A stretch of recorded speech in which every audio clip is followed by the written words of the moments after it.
40-ton saltwater ice plant case study. Guangzhou Ice Source Limited, Company, is committed to providing comprehensive refrigeration solutions.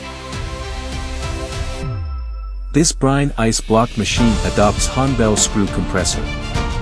Efficient and reliable, the system has operated flawlessly for 3 years.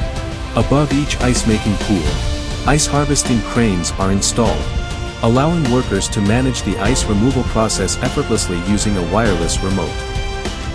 The Brine Ice Block Factory consists of 2 independent production lines, with each line capable of producing up to 43 tons per day.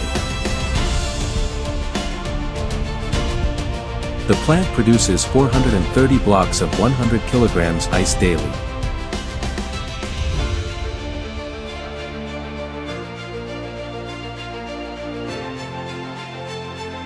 Once the ice is made, the hydration system rehydrates the ice molds and returns them to the ice-making pool for the next production cycle.